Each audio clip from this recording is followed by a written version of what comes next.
Merry Christmas! Hi everyone, and welcome to Fertile Soil on Friday afternoon. Today, Christmas in July. We probably don't want to think about Christmas, but now's a perfect time to think about it, actually. So, today on Fertile Soil, we are going to be talking about frankincense and myrrh. If you haven't already guessed that. Plus, I'm going to give you some tips on how to ready yourself for Christmas now. So, first we're going to start with telling you some things about frankincense and myrrh that I don't know if you know about. I do not grow it in my garden, for one, because it doesn't grow around here. Frankincense and myrrh, let me show you. We have our resins. Got these pieces. The resins from a tree. Frankincense comes from Boswellia tree, and what it is, and the same thing with myrrh. They're both a resin from a tree, and what you do is on the bark of the tree, either naturally or man-made.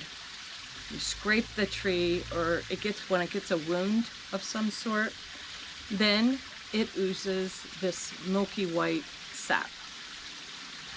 And that sap comes out, and when it hits the air, it gets hard. And it's called frankincense tears when it comes out. I don't know if you can see it very well. Hopefully you can. It's hard. It's resinous. Here's a good little frankincense tear. It looks like a drip, because that's what it does. It drips from the tree.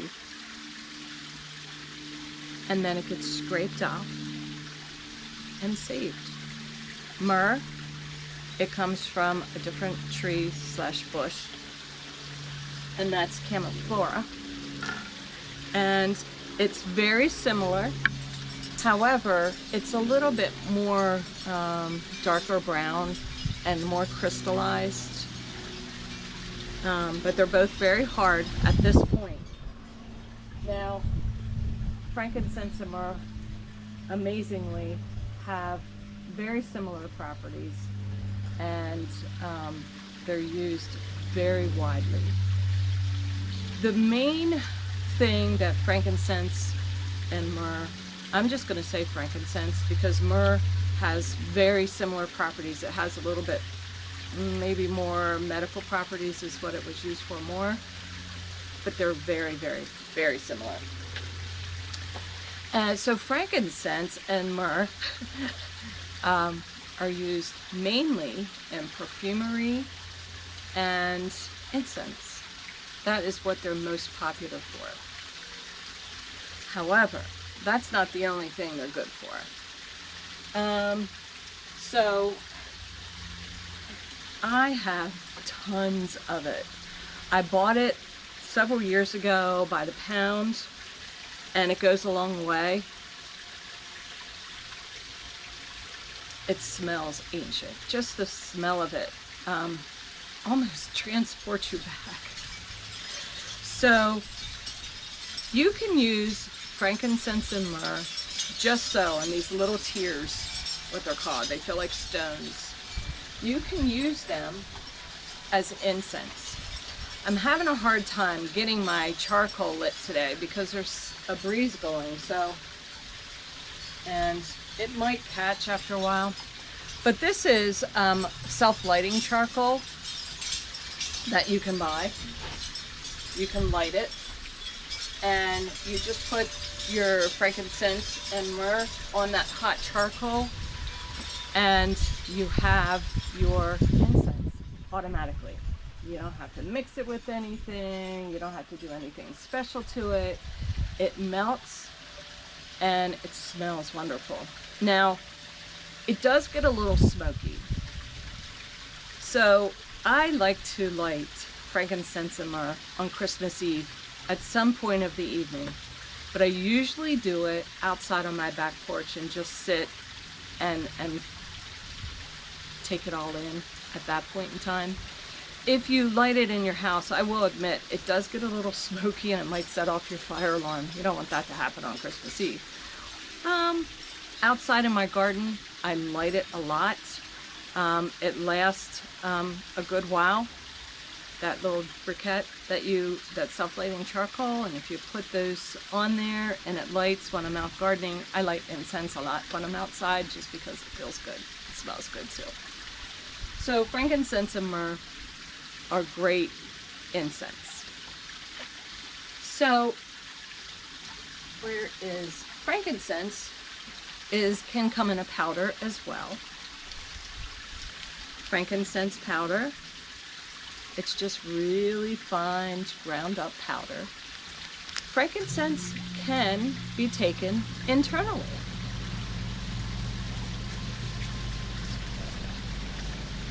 Some people fill their little, what are these called? The pill vials, the little pills that you can buy and fill with herbs and so forth. Some people take frankincense that way. But I would want to check with a professional before you do that on the amounts and so forth. But it is an option, and it is something some people do. Frankincense is really good for a myriad of things. It's amazing. It's great for your skin. I'll talk about that, what I do with it. It's good for arthritis pain. It's good for inflammation. It's excellent for osteoporosis, asthma. And one of the things that they have found in the recent years is and they're still testing it, but it is great and it reduces tumor growth. I find that very promising because we need that in our lives right now, and the boswellic acid that is in the frankincense, it comes from a boswellia tree, boswellic acid, that shrinks tumors. So I think that's really awesome that something in nature, everything in nature, comes back to us one way or another in our medicine. It's great for anxiety and depression. So when you burn your incense, your frankincense, and you smell it, it's very uplifting. It grounds you. It helps you concentrate. Just close your eyes and breathe it in. It smells ancient. I grew up in a Catholic church, and when I smell frankincense, it takes me back to when the priests used that incense during certain worship times throughout the year. And just that takes you back. It takes the memory, and it's really, like I say, grounding, prayerful, concentration. It's really good. And let's see here. So some of the folklore about it says it drives out evil spirits, and it's good for purification and protection. Another way that I use frankincense is on my face. If you use olive oil on your face, which I know many of you do, you can use coconut oil as well as a wrinkle reducer. Frankincense is awesome. I use frankincense essential oil. I just put a little, I don't mix up a big batch. I just have it, put about a teaspoon of olive oil in the palm of my hand and shake out 2 or 3 drops of my frankincense oil, swish it around in my hand, and then put it on my face. And there's always extra for my neck and anywhere else that I want to use it with. And I've also been adding a little bit to my aloe gel that I've been using on my face because frankincense is great on your skin and it really helps reduce wrinkles. I don't know, can you tell? Well, so we have our three kings, and the three wise men brought gifts to the infant Jesus of gold, frankincense, and myrrh. Many people know this. Many people have heard this. So I'm going to discuss a little bit this frankincense in the Bible. And frankincense and myrrh, they're both mentioned in the Bible 17 times. That's a lot. And incense, just incense alone, was mentioned in the Bible over 100 times. And that's a lot. It's very telling. Because in history, incense has been used for meditation, purification, spiritual reasons. So we know it's been around a long time. And frankincense is not only mentioned in the Bible when baby Jesus was born. It may surprise you. So frankincense, as far as being in the Bible, I'm going to read you one place that it's in the Old Testament, not the New Testament when Jesus was around, the Old Testament, pre-Jesus. It was used very often, and it's mentioned a lot. So here I'm going to read it to you out of Exodus, and it's Exodus chapter 30, and the Lord said to Moses, from chapter 34, and this is very detailed. I find it so interesting. Take sweet spices, stache and oncha and galbum, sweet spices with pure frankincense, an equal part of each. And make an incense blended as by the perfumer, seasoned with salt, pure and holy. And you shall beat some of it into a powder, and part of it before the covenant in the tent of meeting, where I shall meet with you. It shall be for you most holy. When you make incense according to this composition, you shall not make it for yourselves. It shall be regarded by you as holy to the Lord. Whoever makes any like it to use as perfume shall be cut off by the people. So they don't want it to be used as a perfume. They want it to be used as holy to God. And that is I think that's beautiful, and the details on how they mix that together, equal parts of each. I just find that so very interesting. I just love the history of plants and herbs, and so much of the history is right here in our Bibles. And then, of course, we find it, and the four Gospels, it's only mentioned in Matthew. So, of course, we're talking about when the wise men came. So this is from Matthew chapter 2. Verse 7 is where it begins. Then Herod secretly called for the wise men and learned from them the exact time when the star had appeared. Then he sent them to Bethlehem, saying, Go and search diligently for that child, and when you have found him, bring me word so that I may go and pay him homage. When they heard the king, they set out, and there ahead of them went the star that they had seen at its rising, until it stopped over the place where the child was. When they saw that the star had stopped, they were overwhelmed with joy. On entering the house, they saw the child with Mary his mother, and they knelt down and paid him homage. Then, opening their treasure chests, they offered him gifts of gold and frankincense and myrrh. So these ancient herbs have been around for a long time, and they were very precious as gold. They were considered very, very valuable. And the reason, a little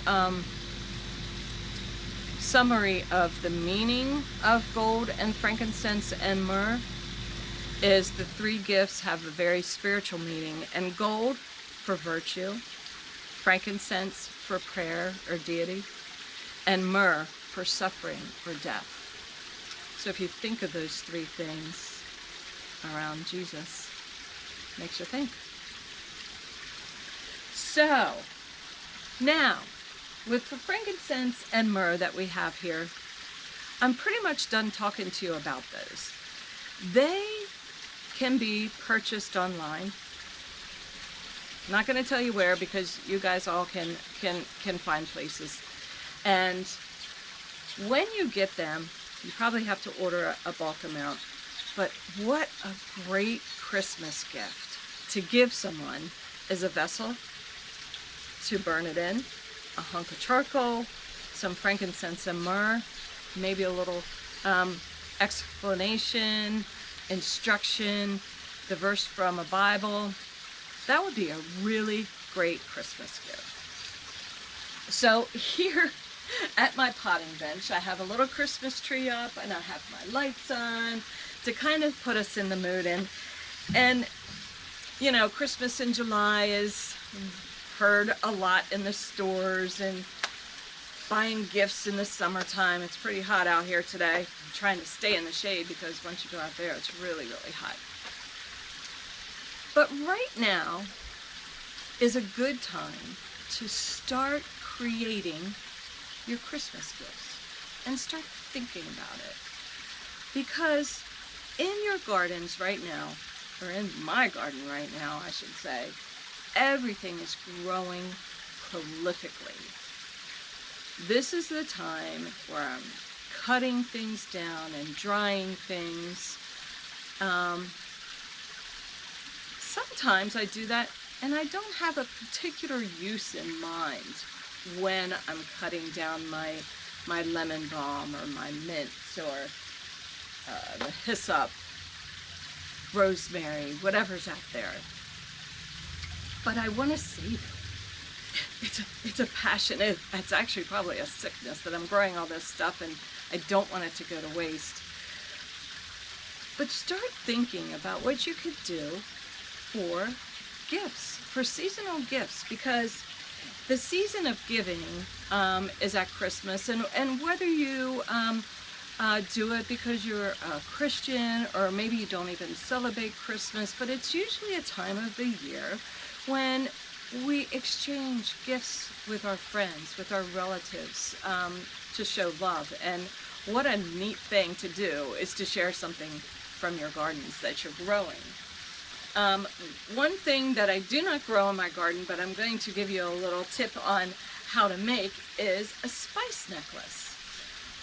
It's so fun to do, and it's easy. You would never guess how easy it would be to string up really hard spices, okay?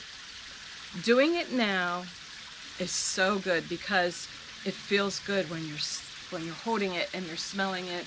And who wants to rush around right before the holidays? I'll admit, I do that sometimes too, but I'm trying to think ahead more and more. And especially this year, I'm not quite sure how good shopping is going to be for us all.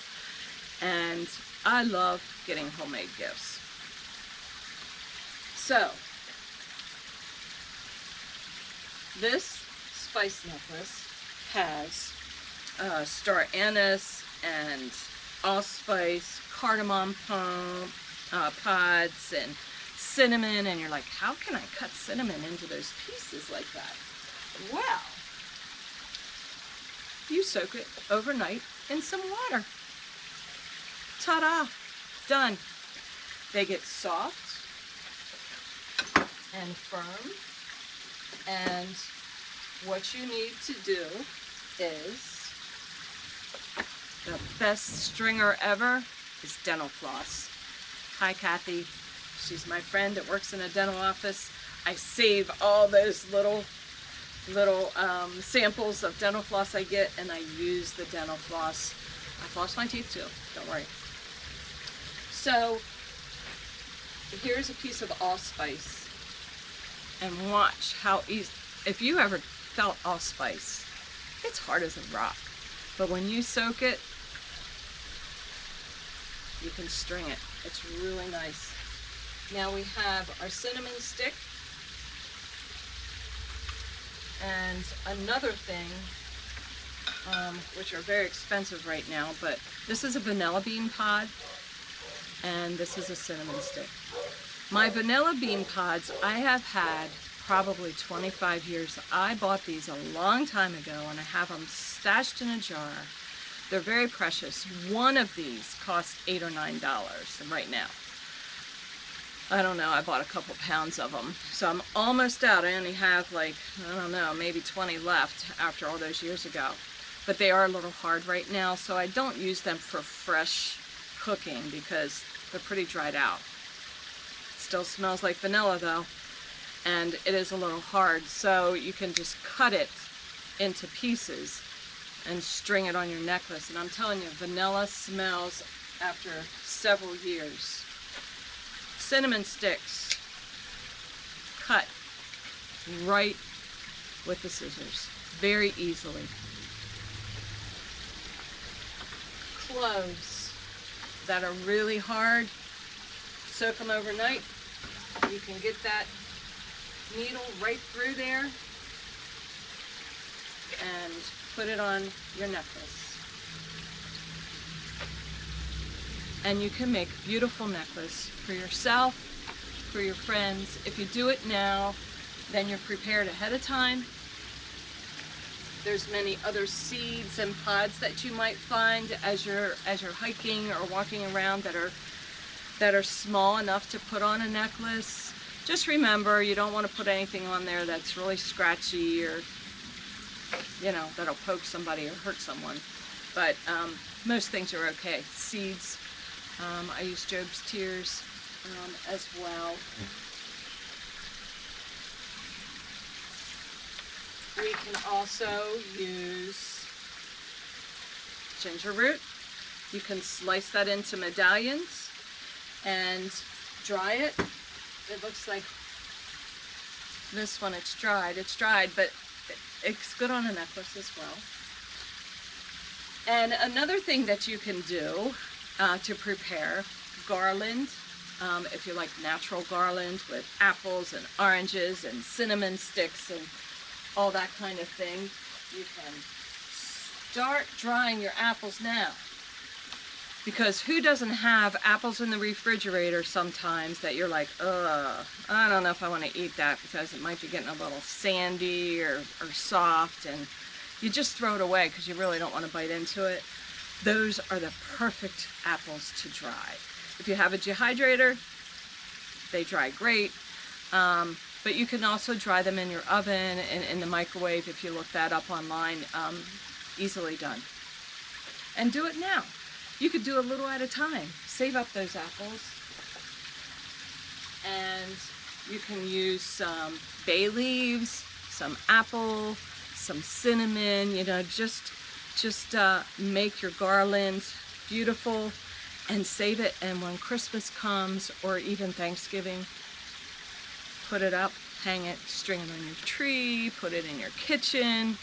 It's awesome and very easy to do.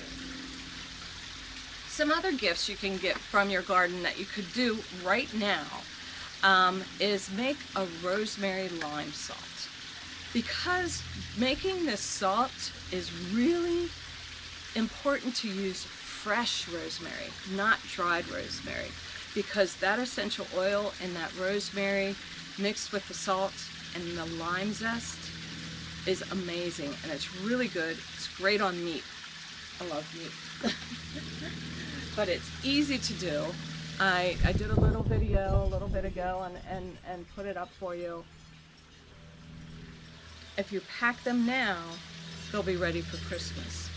And I will tell you that these little canning jars that you can get now, because after all, it is canning season, these are really, you can find the really small good sizes that people were buying to make jelly and so forth. In the winter, they're harder to find. So start thinking about picking these up now for your homemade gifts later.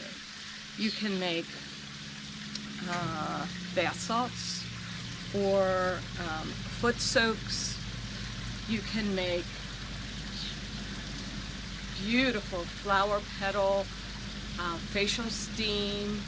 You can dry your lavender, you can dry your roses, you can dry your chamomile, layer it in a little jar and give that as a gift for Christmas, for a facial steam for someone. I'm finding that a lot of people don't take baths as much as they take showers. So I try to be creative and think of other things that they can use, bath salts or you know, potpourris and things. Instead of putting it in a bathtub, you can soak your feet, you can do a facial. And speaking of potpourri, that is another good way to use all those herbs in your garden that you're not quite sure, the lemony flavors and the scented geraniums, and there's just so much growing out there. You can put anything into a potpourri and mix it up and give it as Christmas gifts. And it looks great in a jar. Dry your flowers. There's a lot blooming in my garden right now. Let's see here. Right now, start buying up these little packages when you find them, so that you are prepared to make some Christmas gifts. And I don't know, I'm hoping that I inspire you to use some of the things you're growing. If you don't grow herbs, don't worry about it. One thing you can do is you can make a spice necklace. You don't have to grow any of those because they're readily available at the bulk food stores. So you can get those anywhere. Another thing that you can do now is, if you ever made a pomander where you put the cloves into your orange, I always use a needle first, poke it in, put the hard clove in here, cover this orange with cloves, set it aside and forget about it. By Christmas it'll be nice and dry, shrunk up. Make sure air's going all around it or they do get moldy. So it's good to do it now so that you know that you don't have mold on them to give to people or have sitting out in your home. Google that too. You can see how to make them. It's really easy. I'm just here to inspire you.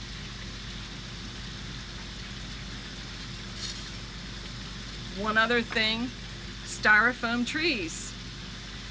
You have lots of fresh herbs in your garden.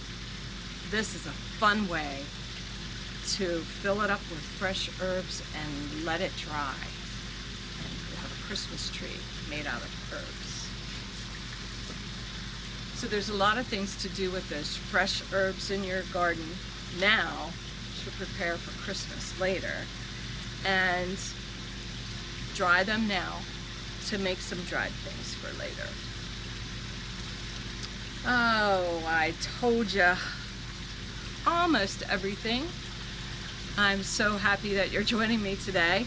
It is 4th of July weekend. Woohoo. Don't forget, it's Christmas in July also, so start thinking about that. I think next week on Fertile Soil, we are going to talk about making herbal teas, and I'll highlight one of the tea herbs next week, but we're going to talk about herbal teas and making your own blends and what benefits some of them have in a different kind of tea. So I am going to end today, of course, with a prayer in your heart. Gardeners and friends, let us look together to God's guidance, transforming the troubles of our nation into requests for resolutions. Our nation is the community of all our families. Lord, make our nation beautiful by strengthening our families, and give us wisdom to all get along.